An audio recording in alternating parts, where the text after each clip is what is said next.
Chapter 5. To send down masts and yards. To send down a royal yard, a topgallant mast. To house a topgallant mast. To send down a topmast. To rig in a jib boom. To send down a royal yard. If the sail is bent to the yard, furl it, making the gaskets fast to the tie.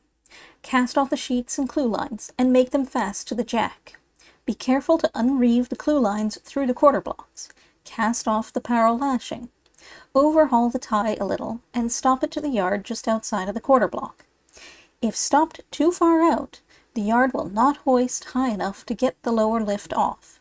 Sway away on the halyards, which will cant the yard and hoist it. When high enough, cast off the lower lift and brace, being careful not to let the brace go, and make them fast to the jack. Lower away, and as the upper yard arm comes abreast of the jack, clap a stop round the yard and tie, near the yard arm, and cast off the lift and brace, making them fast to the jack. Lower away to the deck. If the halyards are not single, the yard must be sent down by a yard rope, like the topgallant yard.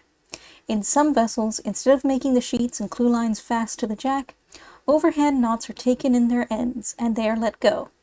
The sheets will run out to the topgallant yard arms, and the clewlines will run to the fair leaders in the cross trees. In port, the main royal yard is sent down on the starboard side, and the fore and mizzen on the larboard. But at sea, the tie is stopped out on the lee side, and the yard sent down in any way that is the most convenient. To send down a topgallant yard. Cast off the sheets, bowlines, buntlines, and clewlines, and make them fast to the cross trees. Reeve a yard rope through a jack block at the masthead, unhook the tie, cast off the parrel lashing, bend the yard rope to the slings of the yard by a fisherman's bend, and stop it to the quarters of the yard. Sway away, and take off the lifts and braces, as with the royal yard. To send down a topgallant mast. Hook the top block to the eye bolt at the larboard side of the topmast cap. Reeve the mast rope through it, then through the sheave hole in the foot of the topgallant mast, and hitch its end to the eye bolt on the starboard side of the cap. Come up the rigging, stays, and backstays, and guy the masthead by them.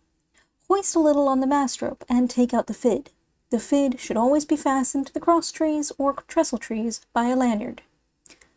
Lower away until the mast is a little short of being through the cap. Then seize or rack together both parts of the mast rope just above the sheave hole. Cast off the end of the mast rope, letting the mast hang by the stops, and hitch it round the masthead to its own part below the cap. Then lower away to the deck. If the rigging is to come on deck, round up the mast rope for a girt line. If it is to remain aloft, lash it to the topmast cap, render the shrouds through the cross trees, and stop them up and down the topgallant rigging. Sheep shank the stays and backstays, and set them hand-taut. If the topmast is also to be sent down, take off the topmast cap and send it on deck. To house a topgallant mast. Proceed in the same manner, except that when the mast is low enough, belay the mast rope, pass a heel lashing through the fid hole, and round the topmast. To send down a topmast. Hook the top block. Reeve the mast rope through it and through the sheave hole in the foot of the mast, and hitch it to the staple at the other side of the cap. Lead the fall through a snatch block to the capstan. Sling the lower yard, if it is to remain aloft, and unshackle the trusses, if they are of iron. Come up the rigging, stays and backstays. Weigh the mast, take out the fid, and lower away. If the rigging is to remain aloft, lash the cross trees to the lower cap. The rigging should be stowed away snugly in the top, and the backstays be snaked up and down the lower rigging. To rig in a jib boom. Reeve the heel rope, if necessary. Come up the stay, martingale stay and guys, unreeve the jib stay, station hands at each guy. Clear away the heel lashing, haul in upon the guys, and light the boom on board. In most cases, the boom will come in without a heel rope. Make fast the eyes of the rigging to the bowsprit cap, and haul all taut.